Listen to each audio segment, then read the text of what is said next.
C'est bon? Tu me dis.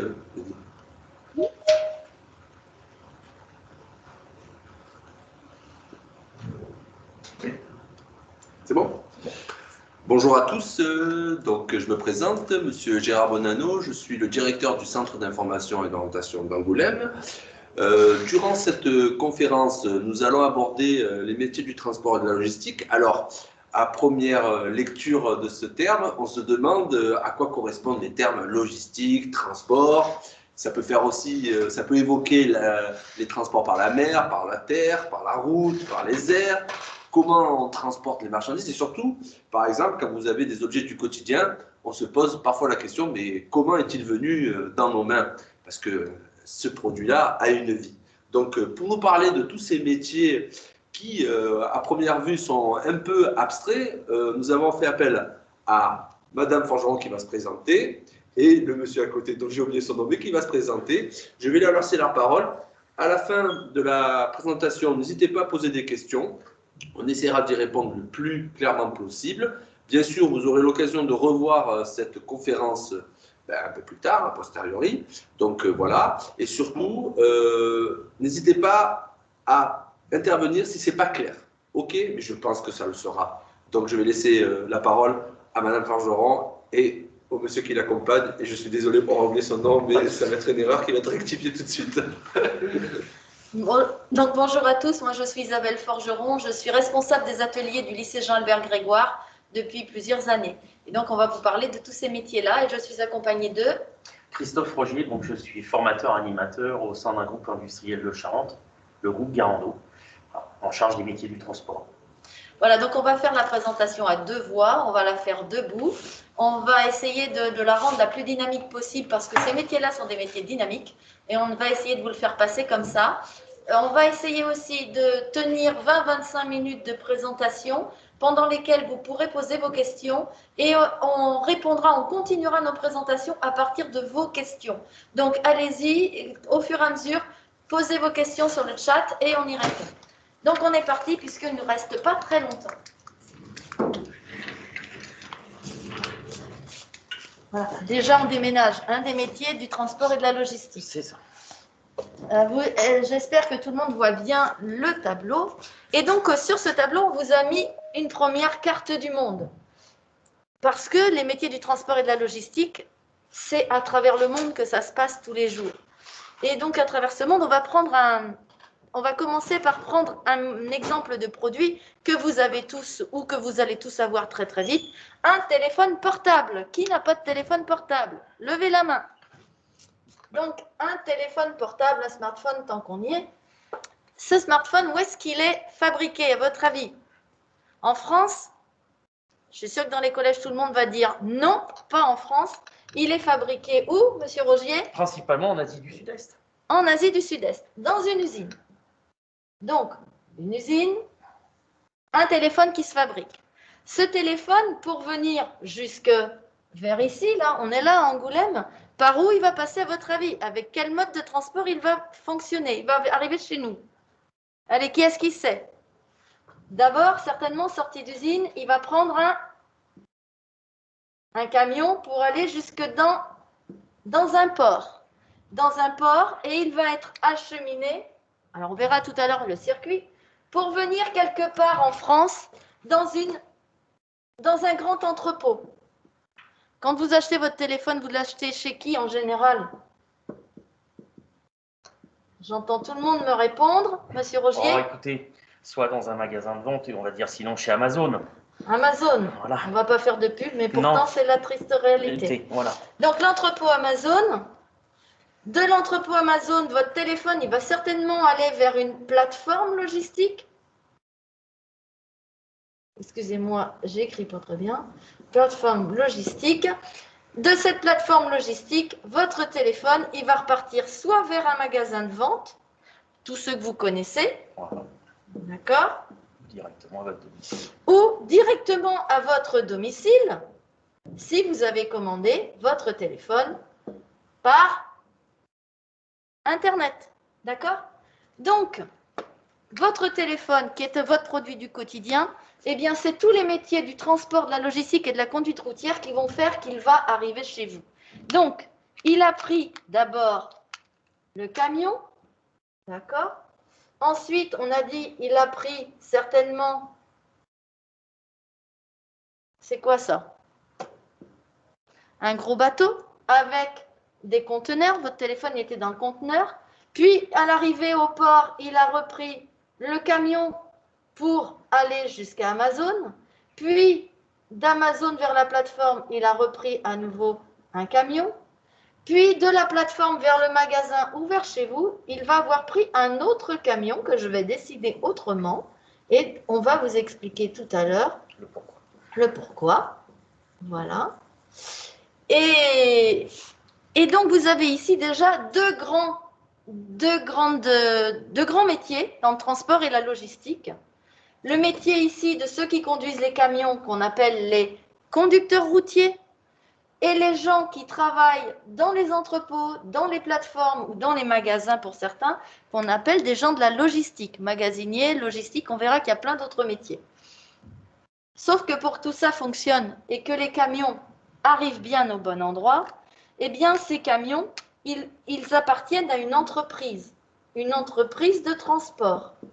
Et dans cette entreprise de transport, il y a des gens qu'on appelle des exploitants de transport qui sont tous les jours devant leur écran et avec des téléphones.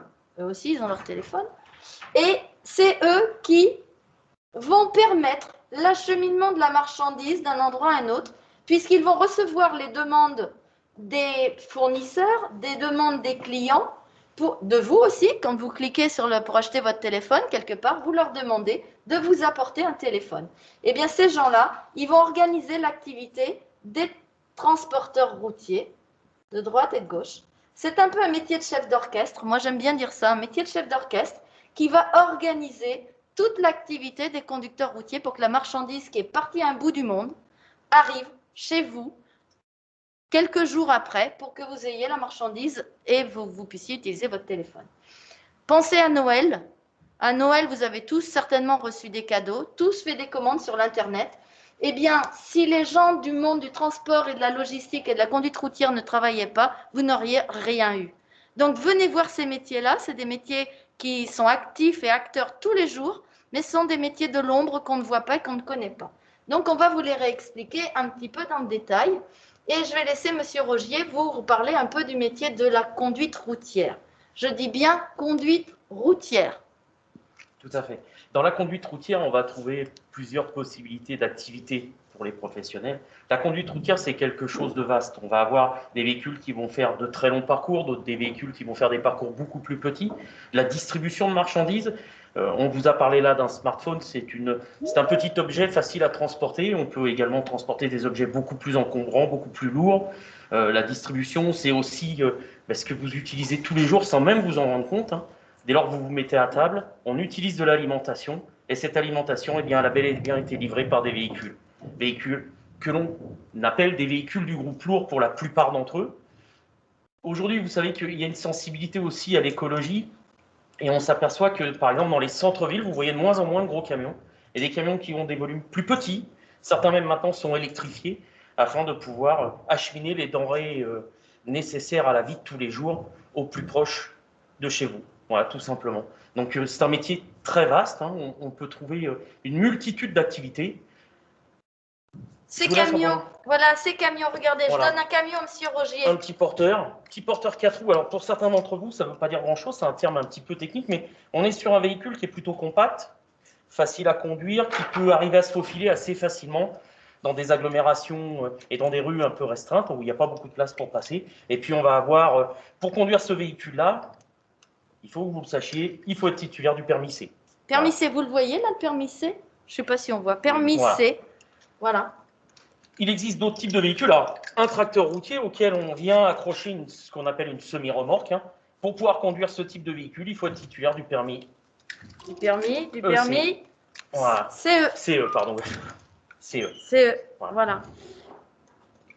Avec ces permis de conduire, votre titre professionnel en poche, eh bien, vous devenez des acteurs principaux aujourd'hui du métier du transport. Tous les acteurs de l'ombre dont vous a parlé Isabelle. Isabelle, merci, excusez-moi. Dont nous a parlé Isabelle, sont pas visibles. toute la partie visible véritablement du transport, elle est réalisée avec des véhicules. Mais il faut savoir qu'on a besoin de camions, on a besoin de conducteurs, mais on a aussi besoin de gens qui travaillent dans la logistique pour que toute cette chaîne fonctionne à merveille, hein, et que ça puisse continuer comme on en a l'habitude aujourd'hui, en ayant des livraisons le plus rapide possible, puisqu'on est tous aujourd'hui des consommateurs du lendemain. Voilà. Quand on achète quelque chose sur l'Internet, on veut l'avoir le lendemain. Donc, pour l'avoir le lendemain, c'est bien grâce à ces métiers du transport et de la logistique. Donc, vous avez vu, on a parlé des conducteurs routiers, on y reviendra tout à l'heure. L'autre métier qui fait partie de ce qu'on appelle, vous entendez peut-être parler de ça de temps en temps, de la supply chain ou de la chaîne d'approvisionnement. Vous comprenez bien que le produit, il change d'endroit, il change de lieu à chaque fois. Donc, on a un maillon ici qui vient s'accrocher à un autre maillon ici, qui vient s'accrocher à un autre maillon ici. Et on continue ici. Là, je n'ai même pas pris le bateau entre les deux, j'aurais pu. Donc, c'est ça la chaîne logistique. C'est que notre produit, il change de maillon au fur et à mesure. Et la logistique, maintenant, on va parler. Donc, la chaîne d'approvisionnement, il y a toujours la logistique. La logistique, elle existe ici. Elle existe ici, en sortie. Elle existe ici, en rentrée, donc en sortie. Ici, elle existe partout dans l'entrepôt. Elle existe partout sur une plateforme. Et elle existe ici en entrée dans le magasin. La logistique, qu'est-ce que c'est? Eh bien, on va vous diffuser un petit film quelques instants, quelque chose de très court, qui va vous montrer qu'est-ce que c'est que l'activité de la logistique. On va réexpliquer, puis on répondra certainement à vos questions. Vous allez en avoir. Et mettez des images dessus et on en reparle. On y va, mon film logistique.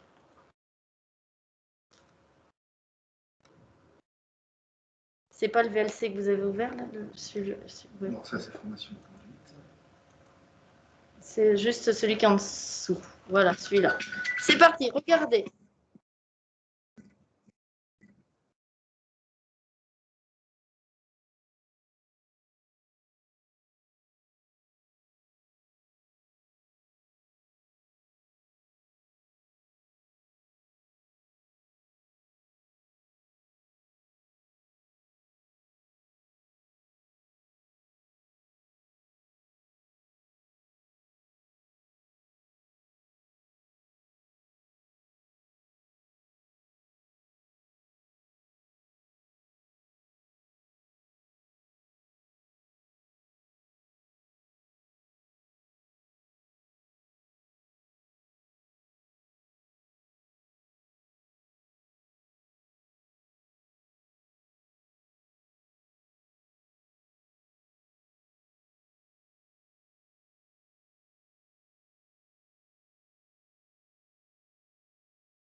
Donc voilà, on peut continuer là. Voilà la logistique, ce que c'est. Donc vous avez vu un monde, le monde à l'intérieur d'un entrepôt ou d'une plateforme logistique, de la marchandise qui arrive sur des palettes, qui est prise en charge, qui est réceptionnée. Les grands mots de la logistique, ça va être la réception de la marchandise. C'est ensuite, vous l'avez vu, la mettre en stock, ce qu'on appelle la mise en stock. Et pour mettre en stock, on utilise des engins de manutention. Mais la marchandise qui rentre, elle n'est pas faite pour rester. Elle est faite pour repartir, puisque votre téléphone, quand il arrive, vous le voulez. Donc, le téléphone qui arrive à la plateforme, il va repartir. Et donc, pour pouvoir repartir, on va préparer des commandes. Donc, préparation de commandes. Et ensuite, on va expédier. Et là, je fais très court. Et si vous avez vu à la fin, dans les dernières images du petit film, eh bien, ça, c'est le métier d'un magasinier dans un magasin, mais c'est aussi des métiers séparés dans une grande plateforme logistique ou dans un grand entrepôt. On a le métier de réceptionnaire, le métier de cariste pour celui qui va mettre en stock. Le cariste, c'est celui qui conduit les engins de manutention. On va avoir le métier de préparateur de commandes. C'est un métier sur lequel il y a plein de demandes régulièrement. Les agences d'intérim cherchent régulièrement des préparateurs de commandes. Et pour rentrer dans la vie active, c'est un métier qui est facile et qui permet de mettre un pied dans l'entreprise. Pour préparer les commandes, il faut aussi avoir des permis pour conduire les engins de manutention, le CACES 1, le CACES 3, le CACES 5 et les formations de logistique, à Jean-Albert Grégoire en particulier, forment à l'utilisation de ces engins de manutention. Et puis ensuite, vous avez le métier d'expéditeur et plein d'autres métiers encore qui se déclinent partout à l'intérieur de l'entrepôt, d'où de la plateforme logistique ou de l'entreprise qui va recevoir de la matière première pour fabriquer ses produits et qui ensuite va préparer les commandes de ses clients et expédier les produits. Donc la logistique, il y en a partout, on vous le disait aussi dans le film. La logistique, il y en a dans les entreprises de fabrication, dans les entrepôts, dans n'importe quelle entreprise, même dans un établissement scolaire, puisqu'à Jean-Albert Grégoire, on a un magasinier, quelqu'un qui fait tout ça, qui passe les commandes et qui réceptionne, qui met en stock, qui prépare et qui réexpédie vers les ateliers quand il y a besoin. Ça, c'était les métiers de la logistique. Est-ce que vous voulez enrichir mon propos?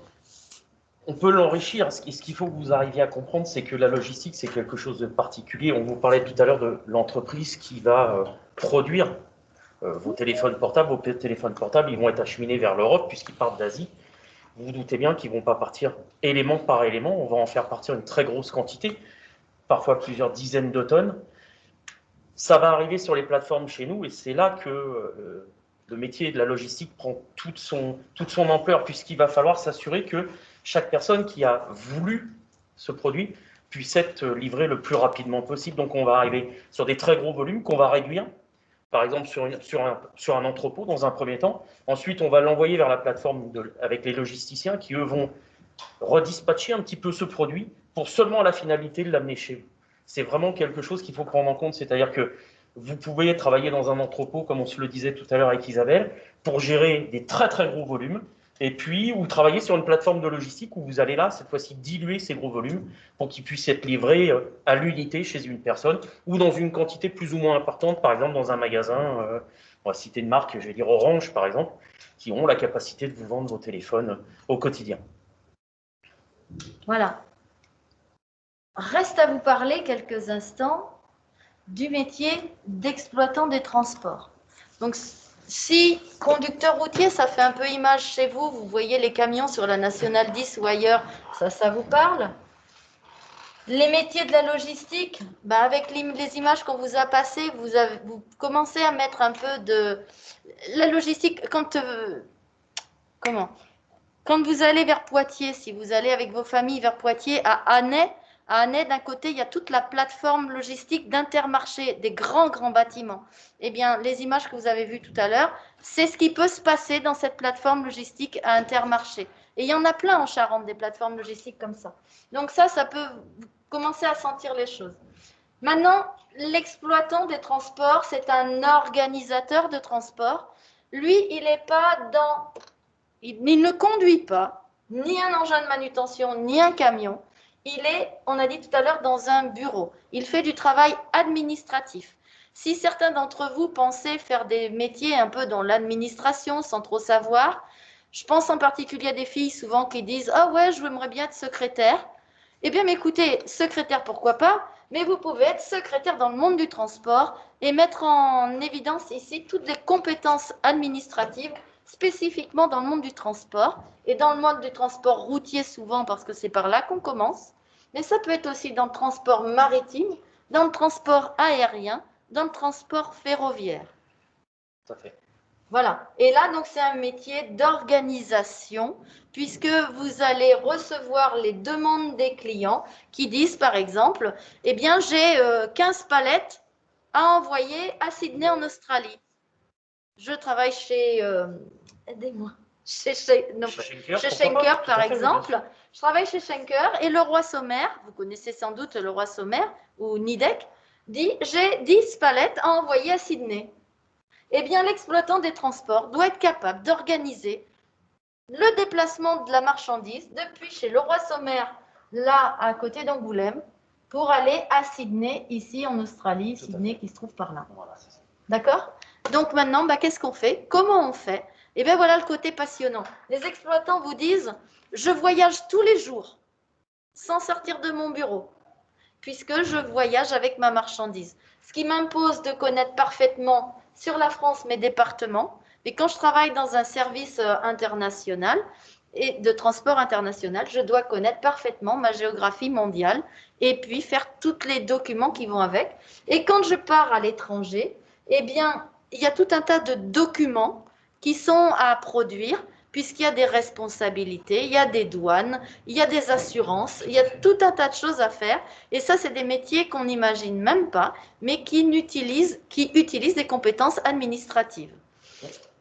Voilà, est-ce que vous voulez rajouter pour le transport? C'est un très bon exemple, une marchandise qui partirait de France, on va dire d'Angoulême, pour toujours aller à Sydney, ces moteurs électriques qui vont voyager, eh bien, il y a des droits et douanes. Donc, qu'est-ce que va faire notre agent de transport à ce moment-là? Eh bien, il va faire appel à un transitaire, parce qu'on va mettre la marchandise sous douane, elle va voyager, et puis arriver à son point final, eh bien, il faudra la dédouaner, s'acquitter des droits de douane, puisque on n'est pas dans notre Europe, dans notre espace économique européen. On parle là, bien entendu, de transport à l'échelle mondiale. Donc, il y a des droits qui s'appliquent interpays, ça a toujours été. Donc, on va utiliser les compétences d'un transitaire, par exemple. Voilà, c'est lui qui va se charger de faire transiter la marchandise administrativement parlant. Notre agent de transport, lui, a bien mis en place toute la partie structurelle de déplacement de la marchandise physique, mais au niveau administratif, eh bien, il y aura encore besoin d'une personne supplémentaire. Comme le disait Isabelle tout à l'heure à juste titre, c'est ce qu'on appelle les métiers de l'ombre dans le transport. C'est-à-dire ces gens qu'on ne voit pas et pourtant qui participent tous les jours eh bien, à notre bien-être, qui nous permet d'avoir accès à tous les produits que l'on souhaite avoir et le plus rapidement possible. Voilà, donc tous ces métiers de l'ombre qui sont passionnants parce que vous êtes derrière, chacun dans vos collèges, en n'imaginant pas du tout ces métiers-là parce que vous connaissez peut-être personne, parce que vous n'y avez pas pensé. Et pourtant, c'est des métiers qui sont passionnants. Très souvent, les gens qui viennent dans ces métiers-là sont venus par hasard et quand ils ont vu ce que c'était, ils ont dit waouh, mais c'est vachement bien. Ça me plaît comme métier, c'est dynamique comme métier. J'ai envie de participer à tous ces échanges tous les jours et de faire des choses où je suis des fois assis, des fois debout, avec de l'autonomie, une certaine forme de liberté. Et c'est ça qui est très agréable dans ces métiers-là. Et en même temps, c'est des métiers dans lesquels on vient ou on rentre par la petite porte. Et finalement, on peut évoluer. On peut démarrer à un bout, être conducteur routier, démarrer conducteur routier, et puis au bout de quelques années, eh bien, en fonction de ses compétences et de son envie, on peut devenir exploitant, organisateur de transport, et puis évoluer peut-être un jour, qui sait, devenir patron d'une entreprise de transport, c'est tout à fait possible.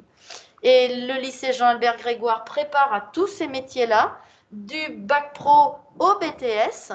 Et dans la vie professionnelle, si on n'a pas voulu poursuivre ses études, eh bien, il y a toujours des possibilités de poursuivre ses études, puisque M. Rogier, lui, racontez un peu votre histoire. Pour faire simple, au départ, moi, j'ai choisi le métier de conducteur. C'était quelque chose qui me passionnait, je voulais voyager.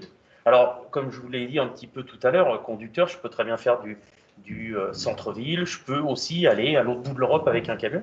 Ça existe encore, fort heureusement d'ailleurs. Donc, c'était un métier passion. Donc, j'ai choisi de démarrer dans cette pratique professionnelle. Et puis, au bout d'un certain nombre d'années, je me suis dit que peut-être je pouvais apporter autre chose à mon métier et puis m'apporter autre chose à moi-même. Donc, je suis parti plus sur la partie formation des conducteurs en amenant mes compétences que j'avais acquises sur le terrain. Et aujourd'hui, j'ai la chance de travailler dans un groupe industriel où on fait de l'encadrement autour d'un certain nombre de conducteurs. Alors, ils sont quand même plus de 200, donc c'est un métier passionnant. Et pourtant, au départ, je n'étais que conducteur.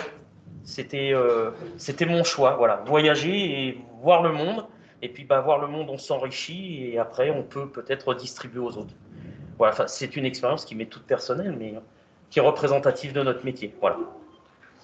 Alors, j'aurais presque envie qu'on arrête là, nous, notre présentation pour le moment, et puis de répondre à vos questions pour qu'on puisse aller plus loin, aller plus dans le détail en fonction des questions que vous vous posez, voilà, de ce que vous voulez savoir en plus.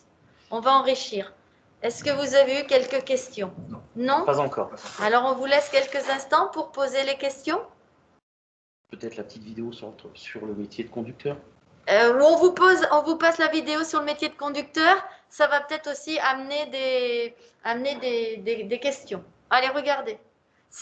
Attendez, juste avant de lancer, la vidéo que vous allez voir maintenant, c'est un élève de Jean-Albert Grégoire qui, pendant ses 3 années de formation de conducteur routier, a photographié, filmé.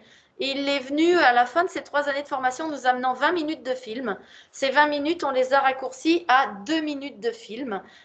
Et ça retrace un peu sa vie pendant 3 ans à Jean-Albert Grégoire en tant qu'élève conducteur routier et tout ce qu'on y fait dans cette formation de bac pro, conduite routière, transport marchandises. Regardez.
Voilà, donc résumé en deux petites minutes, quelques images, la formation de la conduite routière quand on est élève.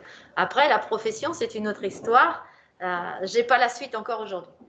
Voilà, on répond à vos questions. Alors, il y a une question, c'est faites-vous des transports de bois, grumiers, convois exceptionnels? Peut-être un mot sur voilà, ce transport-là. Des affinités on arrive sur la partie spécifique. Alors, dans la formation conduite routière, ce qui en fait son originalité, c'est que les élèves ont 22 semaines de stage comme tous les bacs pro, sauf que ces 22 semaines de stage sont coupées en deux. Il y a 11 semaines de stage au lycée Jean-Albert Grégoire pour conduire un peu plus et 11 semaines en entreprise pour aller découvrir le milieu de l'entreprise. Mais pas 22 semaines en entreprise puisque le cœur du métier, c'est de conduire.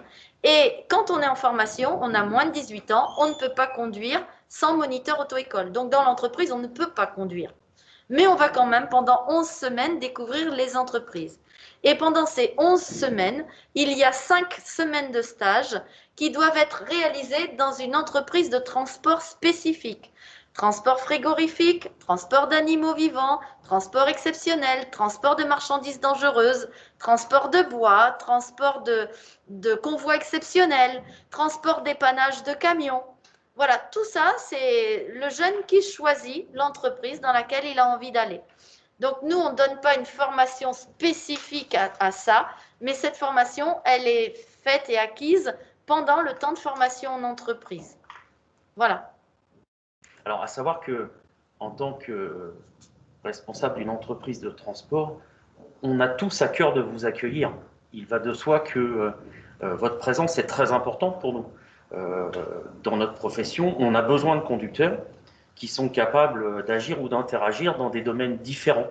Vous avez des entreprises de transport où vous allez trouver du transport de marchandises qu'on appelle traditionnel, et puis vous en avez d'autres qui seront pluridisciplinaires, où on va avoir du frigorifique, on va trouver du rideau coulissant, on va trouver des porteurs, des camions remorques, éventuellement du camion remorque traditionnel, du convoi exceptionnel. Je prendrai l'exemple du groupe dans lequel je travaille.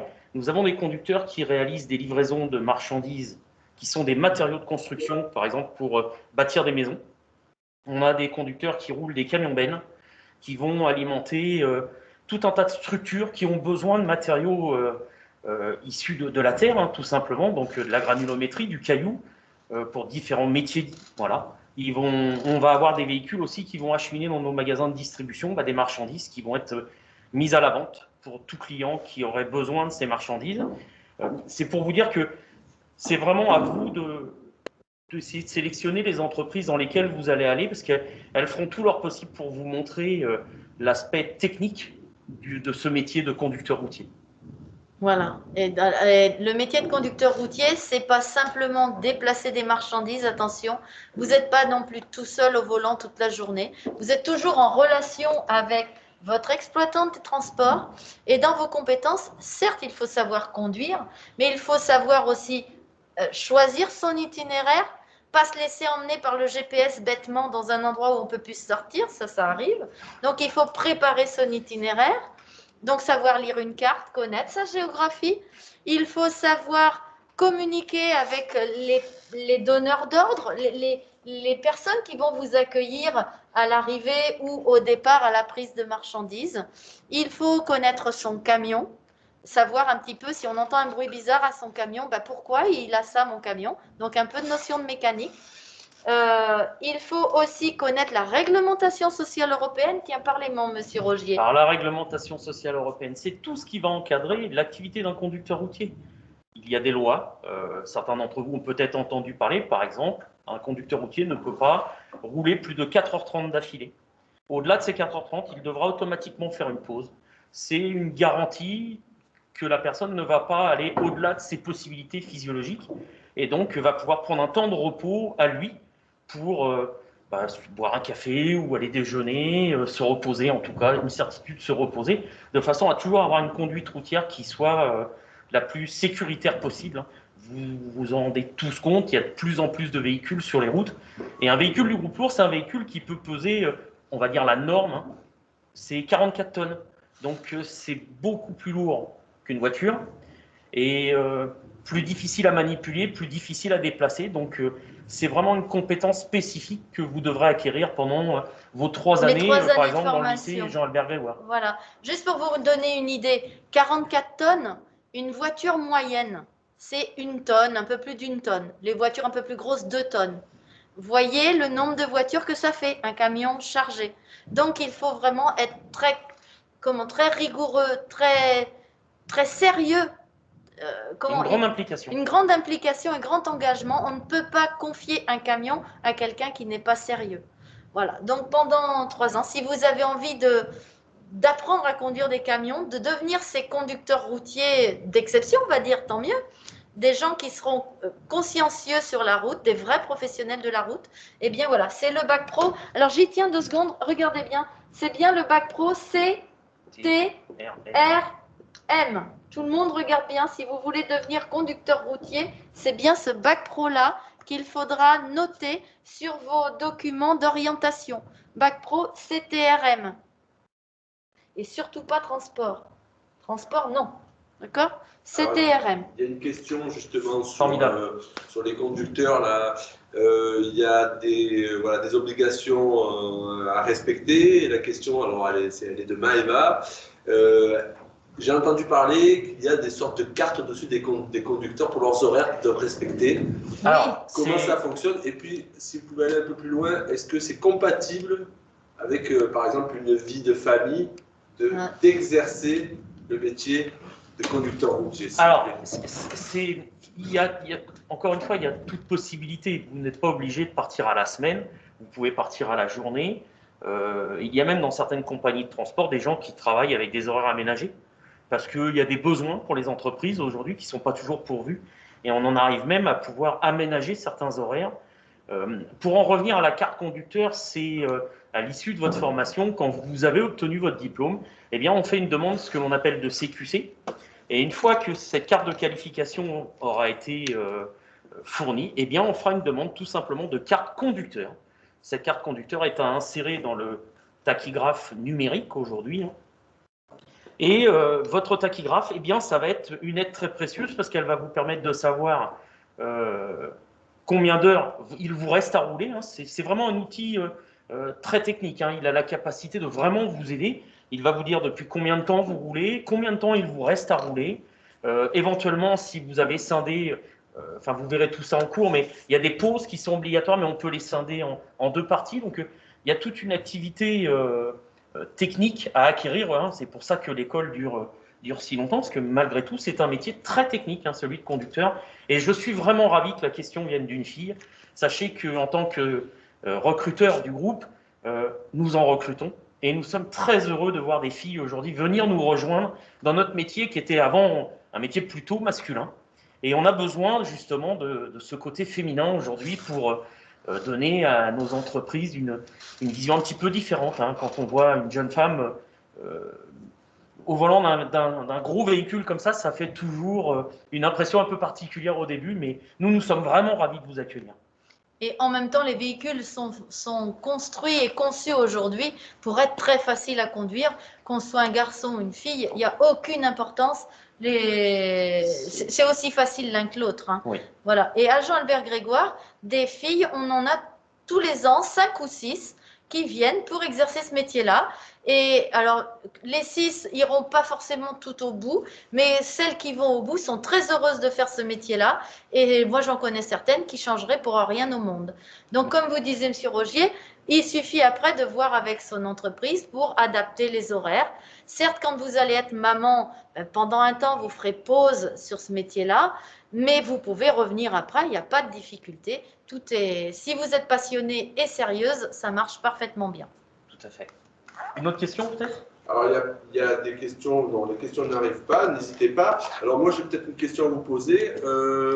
Les formations, bon, il y en a à Jean-Albert Grégoire, mais quels sont les principaux diplômes, que ce soit à niveau post-troisième et post-bac, les principaux diplômes, et surtout, où peut-on se former et de quelle manière peut-on se former? Est-ce qu'on peut se former par alternance apprentissage, de manière en formation continue? Est-ce qu'on peut en formation initiale? Peut-être expliquer aux élèves un peu la formation. Voilà, les formations et les principales formations et les principaux lieux de formation. Eh bien, moi, je vais démarrer, si vous voulez, sur la partie scolaire et ensuite, je prendrai la suite sur la partie professionnelle. Pour les centres de formation. Alors, je vais enlever des petites choses. Peut-être retirer. CTRM, tout le monde a vu? Permis B, c'est CE. Attends, je vais enlever un bout de ça aussi. Donc, les formations en transport logistique. Je parle d'abord de la partie scolaire. Sur ces métiers-là, il y a 3 bacs pro. Attendez, allez, je vous en prie. Il y a 3 bacs pro. Il y a le bac pro logistique. J'écris en même temps. Le bac pro OTM, organisateur de transport de marchandises, qui correspond à notre fameux exploitant de transport. Notre bac pro logistique qui correspond à mes gens qui travaillent dans les entrepôts. Et le bac pro, CTRM, conducteur, transport routier de marchandises. Ça, c'est un niveau bac pro. Donc, vous êtes en 3e.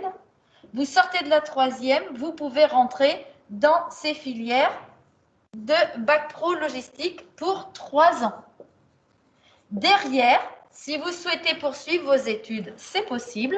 Ces 3 bacs pro peuvent vous pouvez aller vers d'autres formations, mais la formation logique qui est derrière, mon stylo n'écrit plus, l'autre formation qui est derrière, c'est le BTS GTLA, Gestion des transports et logistique associée. C'est un BTS, donc post-bac, on est en études supérieures, on devient étudiant, et là, on est en 2 ans.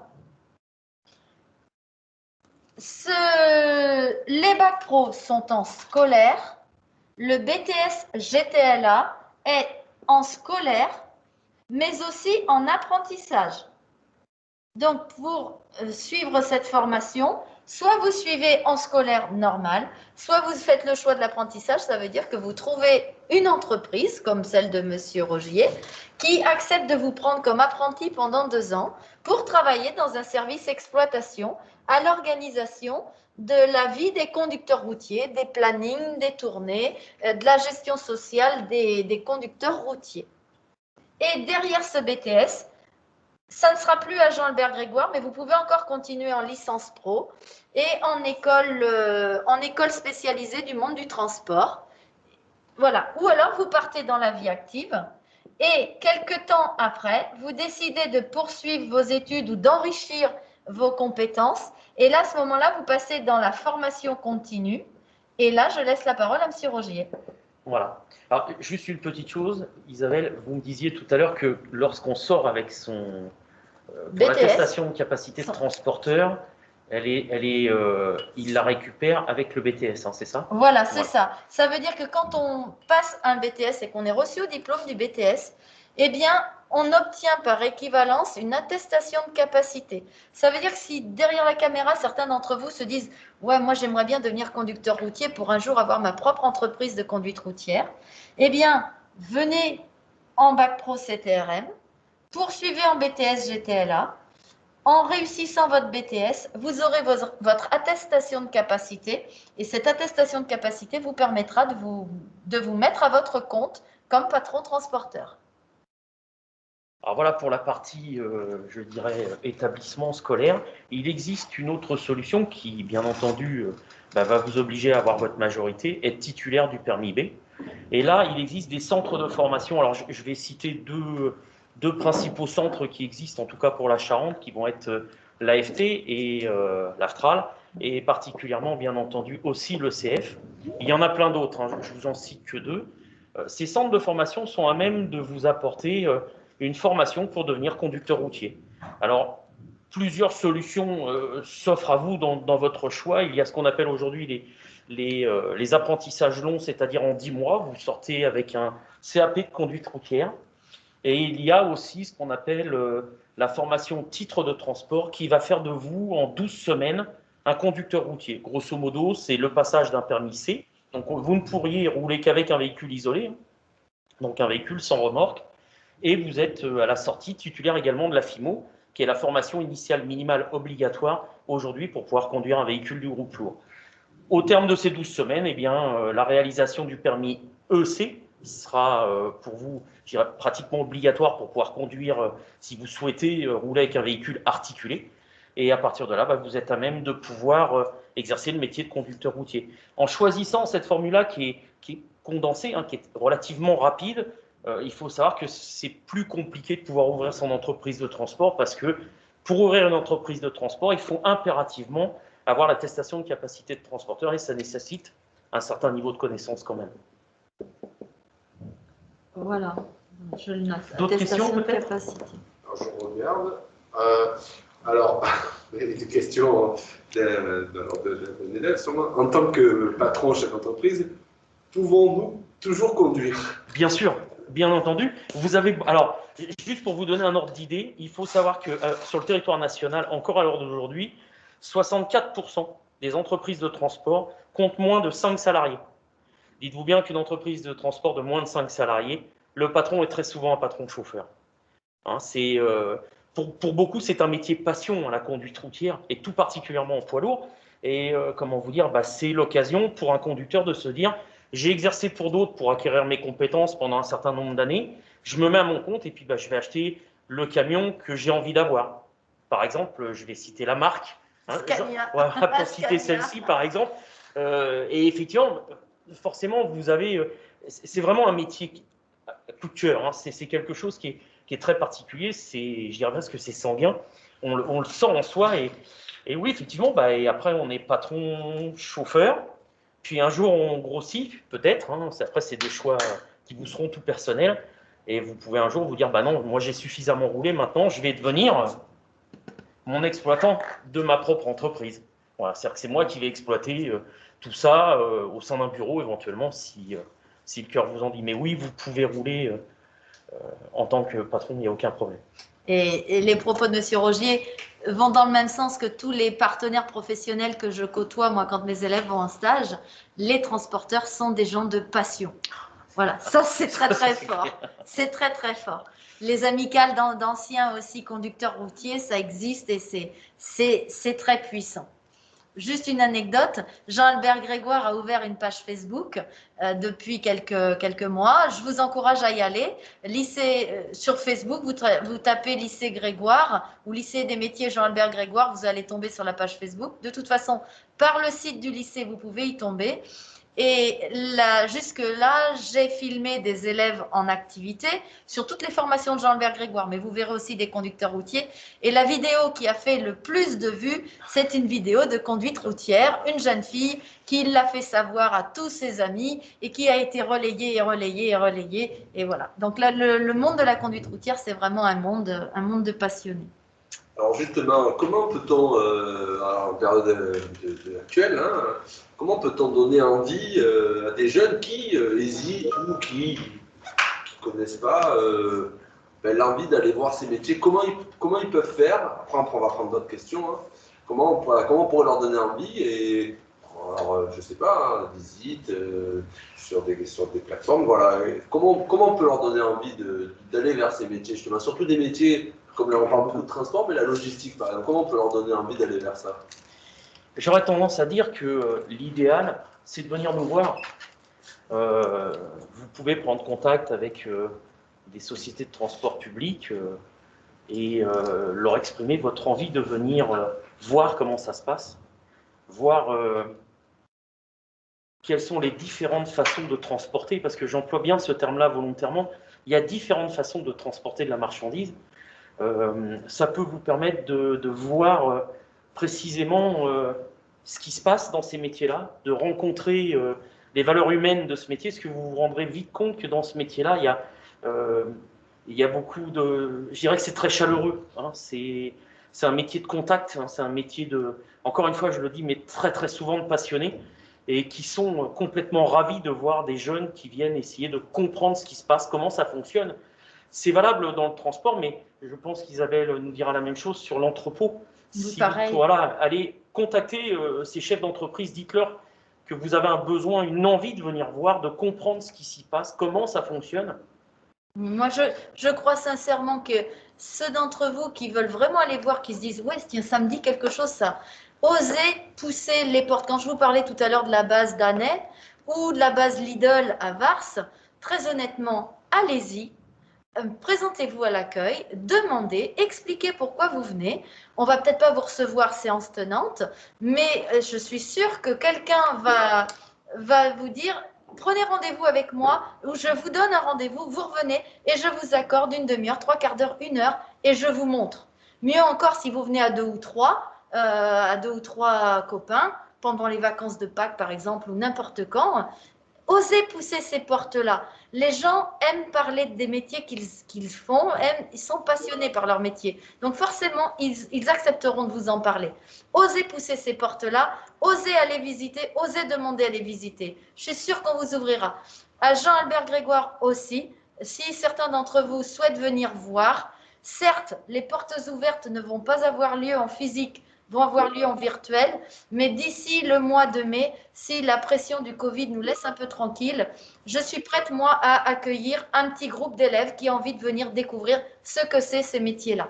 Voilà, vous pouvez nous solliciter via le site du lycée, via la page Facebook si vous voulez, ou alors en écrivant sur le site du lycée, sur les contacts, on donnera suite à vos demandes.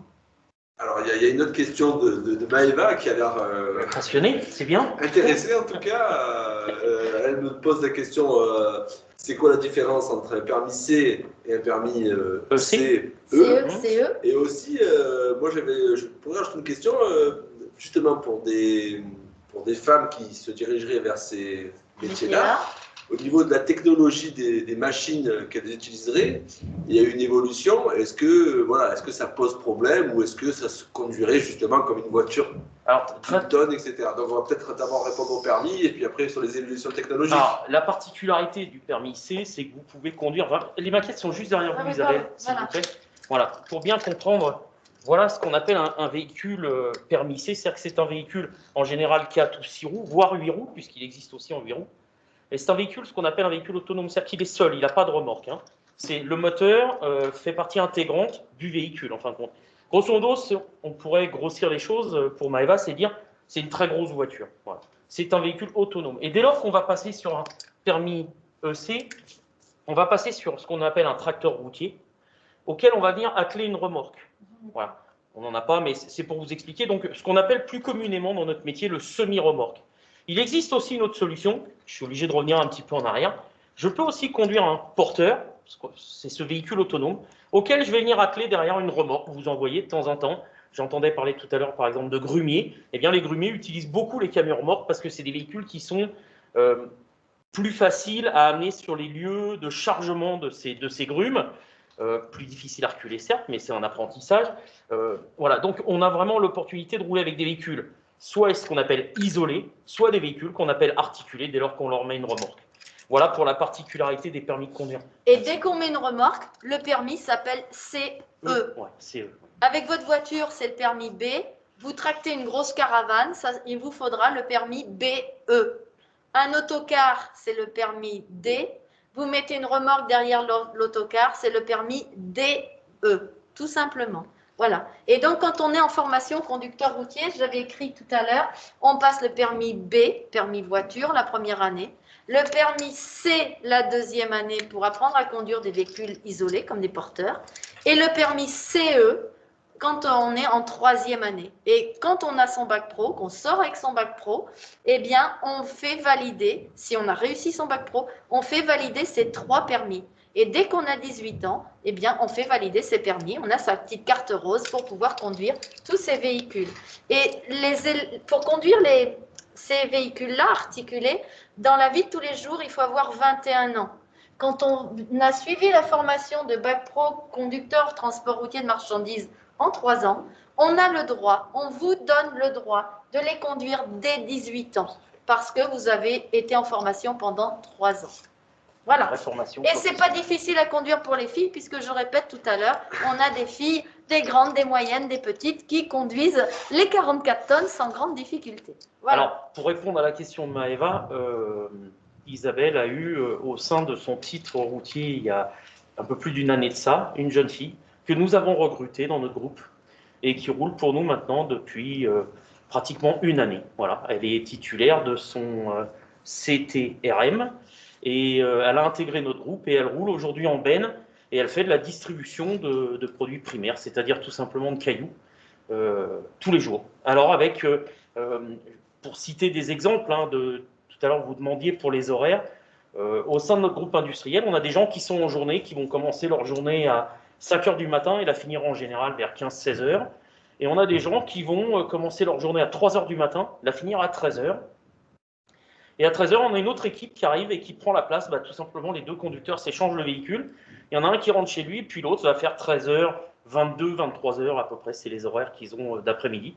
Donc on voit que dans notre métier, il n'y a pas d'horaire figé. On n'est vraiment pas sur des métiers de bureau. On est sur des métiers avec une grande amplitude horaire par des choix. Vous avez des gens qui font de la distribution de produits alimentaires. Et aujourd'hui, les produits alimentaires dans les villes, on les livre la nuit. pour ne pas gêner et ne pas être gêné par la circulation la journée, tout simplement. J'espère que j'ai répondu à votre question. Et moi, je voudrais rebondir sur les horaires. On va reparler quelques instants de la logistique. En logistique, c'est pareil. En fonction de l'endroit où on travaille, sur des plateformes, on peut commencer très tôt le matin ou commencer l'après-midi. Ça tourne en 2-8 ou en 3-8 en fonction de l'activité de la plateforme. Mais après, quand vous êtes dans des magasins de vente de téléphone ou de vente de pièces détachées auto ou de vente de pièces d'électricité ou de plomberie, et bien là, par contre, vous êtes sur des horaires de 8h, midi, 2h, 6h, des horaires normaux, quoi. Donc, ça dépend de l'endroit où vous travaillez, là aussi. Tous ces métiers dont on parle depuis un grand moment, il y a de l'emploi, hein. Il y a de l'emploi tout le temps, on en cherche tout le temps. Du turnover, comme on dit, du remplacement, il y en a, plus ou moins. Mais pour rentrer dans le monde de l'entreprise, c'est des métiers où c'est facile de trouver de l'emploi et où on demande du monde régulièrement. Alors, tout particulièrement dans la conduite routière. Hein. Aujourd'hui, on a tendance à dire un petit peu que tout le monde veut tout de suite. Et pour ce fait, eh bien, il faut un certain volume de véhicules. Et il n'y a pas à tortiller. Il faut bien quelqu'un au volant. Même si on vous parle, je sais que vous entendez tous parler ça de camions semi-autonomes, voire à certains endroits dans des phases d'essai, hein, je précise bien autonomes. On a toujours besoin de conducteurs et on va avoir besoin de conducteurs pendant encore de très longues décennies. Donc c'est un marché de l'emploi qui est absolument pas fermé, bien au contraire. Et vous pouvez faire plein de choses.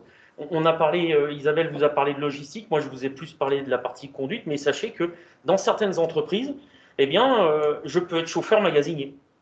Oui. Voilà. Hein, mon activité de la journée, ça va être 3-4 heures de magasinage, où je vais préparer des commandes ou certaines choses. Et puis derrière, je vais aller faire la distribution moi-même. Parce que dans l'activité de l'entreprise dans laquelle je bosse, eh bien, c'est les attentes qu'on a de moi. Voilà. Donc un métier très varié. On prend d'autres questions? Alors pour l'instant, nous n'avons plus d'autres questions. Ça fait 1 heure quand même qu'on intervient, l'air de rien. Ça passe vite. Donc on voit bien que c'est un domaine professionnel où la polyvalence des métiers, nombreux, hein, nombreux métiers avec beaucoup de polyvalence. On a vu les lieux de formation. Mais toi, voilà. Peut-être sur les journées portes ouvertes de certains établissements, on pourrait peut-être trouver des informations, je pense. Si ça a été fait déjà au lycée Jean-Albert Grégoire, mais peut-être c'est dans d'autres. Alors, voilà. les portes ouvertes, donc Jean-Albert Grégoire, elles auront lieu le samedi 13 mars, mais elles ne sont pas en physique, elles seront en virtuel. Et en allant sur le site, vous aurez, alors c'est pas encore affiché, mais ça va l'être la semaine prochaine, on a prévu des conférences à thème. Il y aura à ce moment-là une conférence sur transport logistique tout seul qui vous parlera des métiers d'exploitant de transport et d'agent logistique. On aura normalement une conférence spécifique conduite routière. Donc Maëva et tous les autres pister et vous aurez ici en face de vous 1 ou 2 profs de conduite routière qui vous parleront vraiment de la formation et des choses plus concrètes en liaison avec la formation. Donc ça, c'est le samedi 13 mars en visio. Et puis, comme je vous l'ai dit tout à l'heure, on se réserve la possibilité de peut-être faire des portes ouvertes en présentiel sur le mois de mai, si on peut, pour finir de confirmer vos choix. Et puis, entre les deux, on reste à votre disposition pour éventuellement vous recevoir un à un. Des mini-stages, je n'en fais pas, parce que c'est trop compliqué et que, pour votre information, Jean-Albert Grégoire, depuis plusieurs années, accueille au moins 100 mini-stagiaires, toutes formations confondues. Cette année, recevoir 100 mini-stagiaires, ça n'était pas possible. Par contre, si vous avez une demande spécifique, et je répète, si vous voulez venir à 2 ou 3 d'un collège, je peux prendre quelques instants pour vous faire visiter, pour vous raconter. Mais je ne prendrai pas en grand mini-stage ni en grande porte ouverte pour le moment. Voilà. Alors, on peut continuer ces recherches via les sites internet, via les différentes parutions de l'ONICEP, où il y a un parcours spécial métier du transport et de la logistique, où on trouve beaucoup de choses intéressantes. Voilà, hein, sur l'import-export, la gestion des stocks, le transport, le supply chain, etc., etc. Des termes qui paraissent un peu comme ça inconnus, mais avec lesquels vous vous familiariserez assez vite. Les conférences seront visibles en podcast, tard, voilà, et si vous avez des questions, ben, je vous encourage à interroger vos professeurs principaux, aller se documenter au CDI, ou même interroger vos psychologues d'éducation nationale qui ont des permanences ou toute personne de votre environnement qui pourrait vous renseigner. Voilà, il n'y a pas d'autres questions. Donc, Attends, moi j'aurais une dernière chose que je voudrais rajouter, que j'ai oublié et que je voudrais redire. Je vais juste avancer le tableau quelques instants. Regardez, là, on a parlé de ces 3 bacs pro, on a parlé de ce BTS, on a parlé depuis une grande heure des métiers du transport et de la logistique. Certains d'entre vous vont peut-être vouloir sortir 3e, venir dans ces métiers-là. D'autres se disent, oh non, moi, bof, moi je continue en filière générale pour le moment, je ne me sens pas prêt à partir vers ça. C'est pas grave. Vous garderez dans un petit coin de votre tête ce que vous avez entendu et vu aujourd'hui.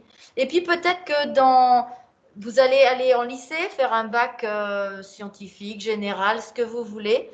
Peut-être continuer à l'université. Et puis un jour, vous direz, mais finalement, vers quoi je vais? Qu'est-ce que je veux faire? Je me souviens qu'on m'avait parlé de ça. Ces métiers-là, on peut y venir à n'importe quel moment. Il y a toujours une formation. Sortie 3e, c'est le bac pro. Sortie du lycée d'un bac général, c'est le BTS ou un DUT ou autre chose. Sortie d'autre chose, je peux rattraper toujours ces métiers-là, quelle que soit la formation que j'ai faite. Si un jour je veux revenir vers ces métiers-là, vous pouvez y revenir.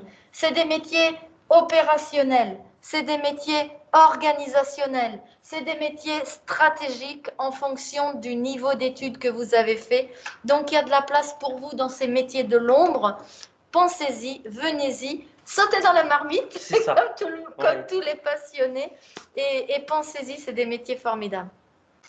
Voilà, bah, écoutez, il n'y a plus qu'à se dire au revoir. Et merci d'être intervenu. Et merci pour votre attention également. Voilà. Merci à tous. Au revoir. Au revoir.